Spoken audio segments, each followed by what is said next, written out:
What's up, YouTube? I'm back with another video. Hope everybody's doing good today. It's a beautiful, oh, that camera. It's a beautiful Tuesday today. I'm losing track of my days again.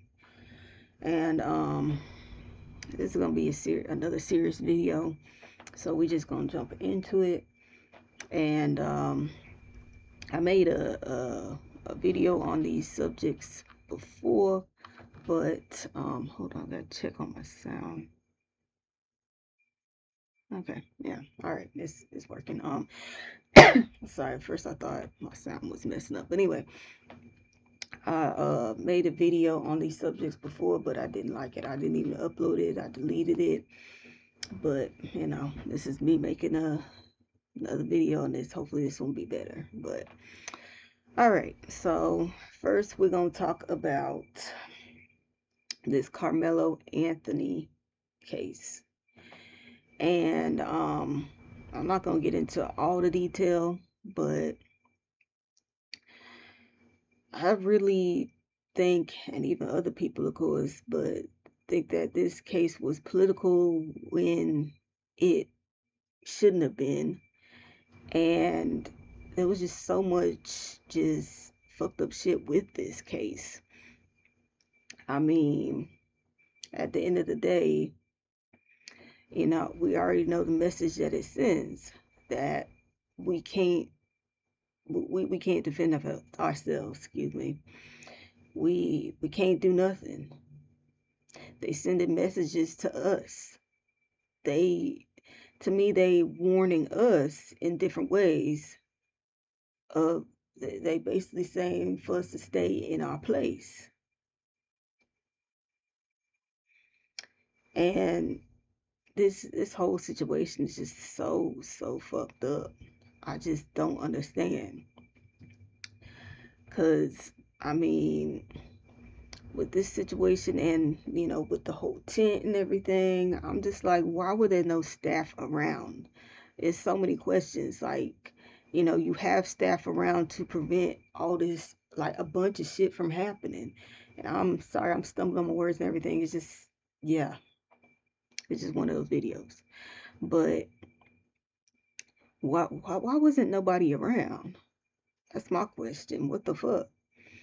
And I'm not gonna lie on this, on both sides, whether you white, black, or whatever. Y'all don't jump on me for this, but this, you know, with the way these boys are just socialized in society all over the world, you know, there's this whole on both sides of they feel like they gotta prove themselves, So this it got to this point, but the other thing is that the what was the white boy's name? Austin Metcalf or whatever way you say his last name. He he learned from his father, and well, not just his father, his family. We already know, cause I mean, we already know with some of these white people, not everybody, but you have it's. I'm sorry, but it's more than you think. But it's that they teach them this hateful shit because he didn't learn it out of nowhere. Because his daddy's gonna go on the internet and go on a whole racist rant, and I mean that says it all. We know exactly who he learned this from, and that made him think that it was okay for him to mess with Carmelo. He thought it was okay to do that because he saw a black boy that was um, that in his eyes shouldn't have been where he was, and so that's what he did. Hmm. It's just so crazy to me. And I was watching Funky Dineva, and he said, and I'm paraphrasing that, it's really best right now is to um just steer clear of white people if you can. you know. And I'm hoping it doesn't get to this point. I really do. Because, I mean, I don't have no hate in my heart for nobody. I love everybody. There's no race that I hate or anything like that. I like being around diverse peoples. I like being around, all different kinds of peoples. But I get why he said it. It's really just for protection, because it's just so crazy these days. And and he said, like, stop putting your kids in all white spaces, because if you do that, you put them in, and and it's the truth too. You can be potentially putting them in situations that they definitely did not ask to be in. Because with me, I first high school I went to was it was a diverse high school, mixed black and white. You had some other races in there, but it's mostly like just black and white. But then I was moved to another school that was predominantly white. And without getting into detail, I got hurt in one of the worst ways possible. And it wasn't like bullying or anything like that. It was something completely different. But, I was put in that situation.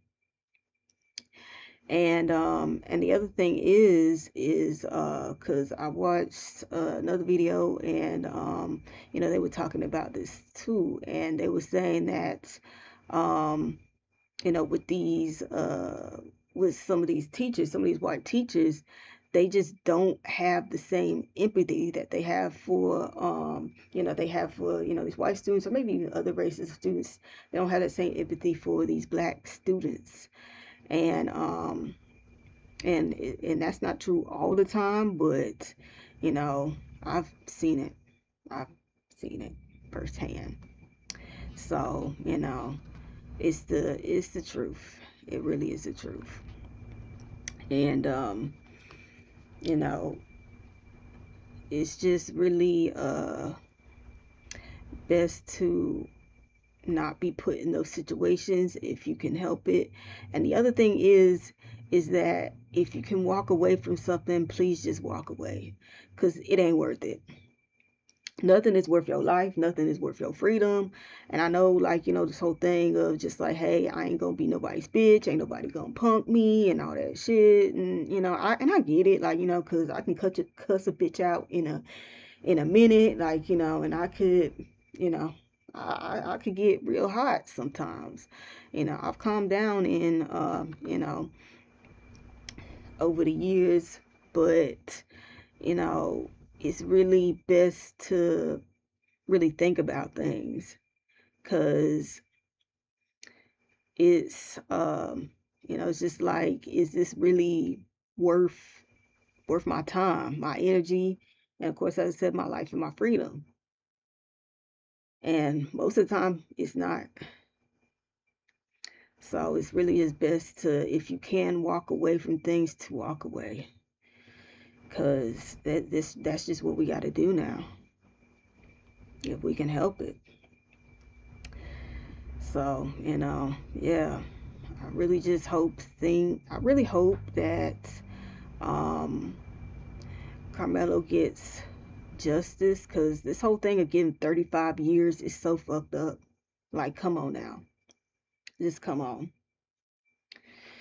That don't make, excuse me, that don't make no type of fucking sense at all. But all I gotta say is, I wish this camera would stop. But all I gotta say is that I hope that he walks. I really do. I hope he gets everything dropped and he walks. I hope there's some type of miracle where that happens. I really do. But all right, we're moving on to the case of um, Rick Chow and what was his name? Because I have it right here.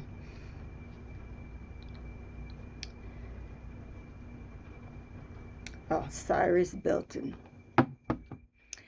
And this whole situation is sick too, cause this, cause I don't even know where to start with this. Cause you have a 14-year-old boy, and yes, he was a boy. You have people in the media trying to make it seem like he was older than he really was. He was not an adult. He was a child. Okay. A 14-year-old boy goes into Rick Child's store and he picks up two water bottles. Now he sees that they're not cold enough for him, so he puts them back. Excuse me, as you see on camera. And even when he walked into the store, even when he walks in the store, he puts his bag by the entrance, as as the owner Rick Child told him to do. And now his wife was following him in that store, because you can see it on video. And she insists that he stole something. And he even like turned out his pockets and everything. Saying that, I don't have nothing. I didn't steal nothing. And then he walks out of the store. And then Rick and his son chase this boy. And end up shooting him and unaliving him. And now some people say that it wasn't Rick Child, that it was his son. But either way, a young black boy, again, I want to stress that, has lost his life. And I don't understand all this hate. I really don't. I never have and never will. Because people who have done nothing to you, you just hate with a fucking passion.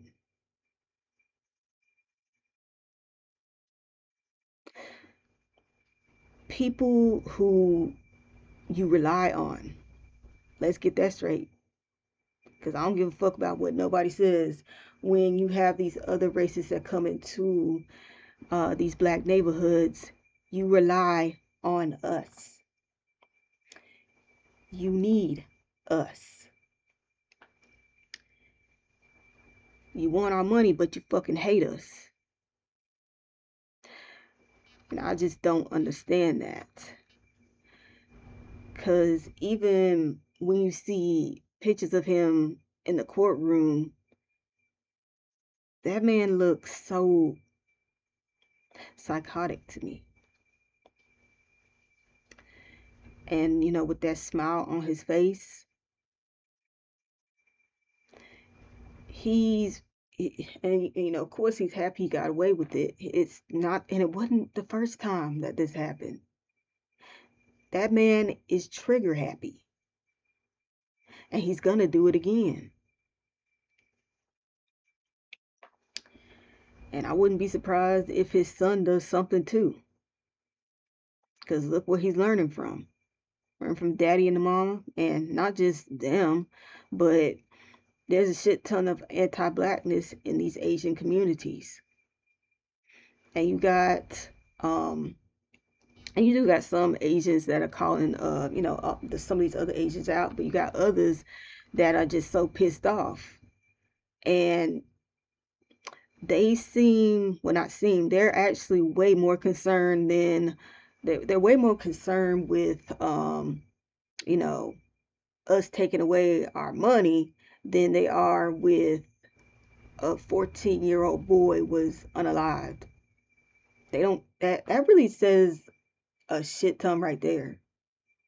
You showing your you blatantly showing your anti-blackness. Blatantly. And you don't give a fuck. And that's why we boycott y'all. And of course you're gonna have some that just not gonna do it. And okay, that's in their right to do, you know. But we really do need to send a message that we're not gonna take this. It's like on the Grits and Eggs podcast.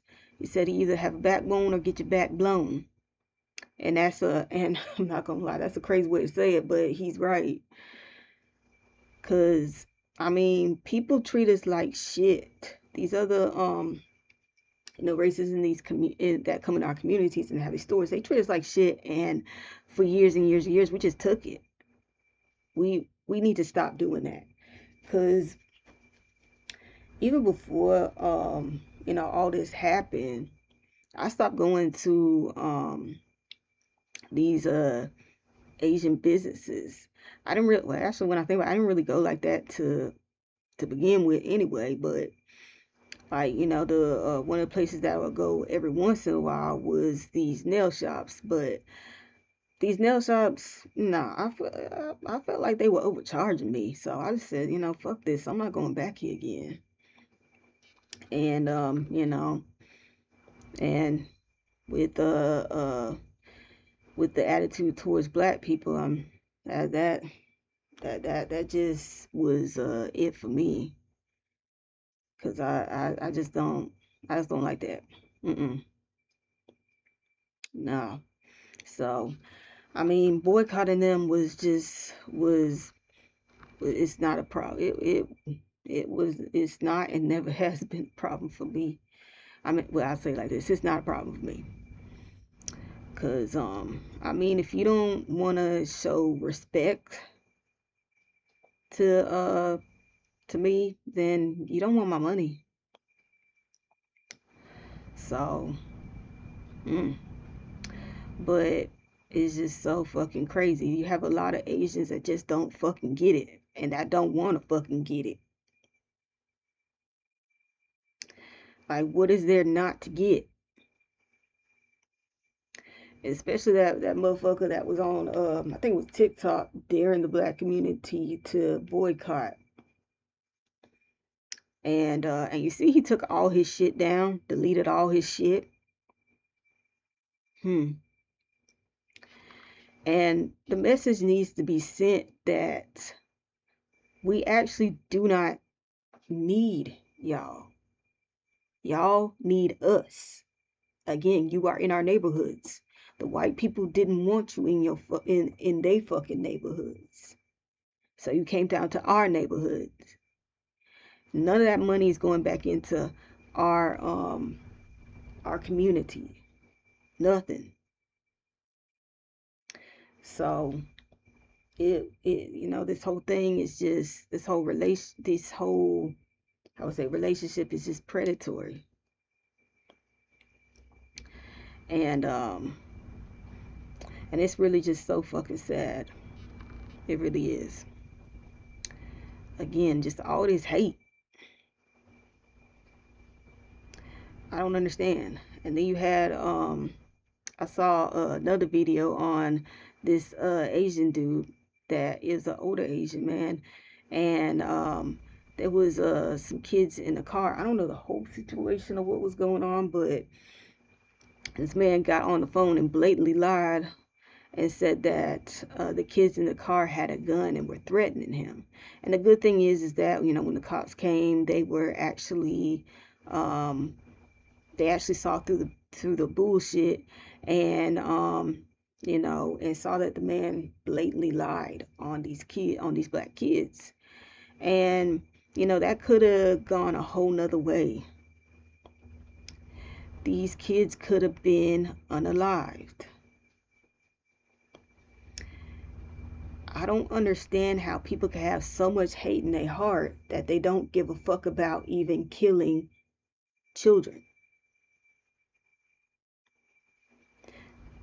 I never have and never will understand that. Because people like this think they really think that they really high above us. They think that we beneath them. Again, you set up your businesses in our neighborhoods and you see us as beneath you when we help you out, when we sustain you. That don't make no fucking sense. And even got some of these businesses shutting down.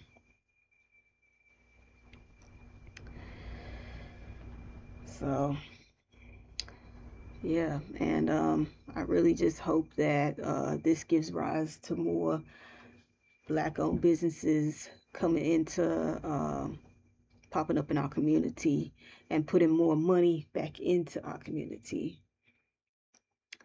And shit is just getting so crazy out here, and it's and we really gotta be extra careful to be safe. We really do. And and the other thing I don't understand is these coons that I don't even have the words. How much self-hatred do you have to defend all this bullshit? Excuse me.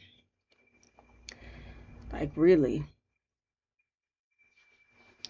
Because with Charleston White and this whole Carmelo Anthony case and all his bullshit, I believe this motherfucker just wants attention. It's like one of those people that whatever type of attention they get, even if it's negative, they don't care. They're getting attention. People like him. Examples. It could be like, imagine people, you doing like the dumbest shit, and everybody looking at you. You tell them that, like, hey, these people looking at you because you doing dumbass shit. They gonna be like, hey, so they looking at me. Or if people laughing at them, and these not people laughing with you, laughing at you, and you tell them like, hey, they not laughing with you, they laughing at you. They will be like, hey, so they still looking at me. Or people talking shit about you, and they could be even talking shit to their face, and they just like, hey, they actually talking shit about you. Like, come on now. And they'll be like, so they still talking about me. Is that type of shit. Just want any type of attention, even if it's negative. And negative attention is the easiest to get. So, but I mean, at the end of the day, if you want to be pathetic, then go be pathetic. I just don't understand that shit. But anyway, all right then, y'all. That's all I got to say for this video. Like, comment, subscribe, and I'll see y'all in the next video.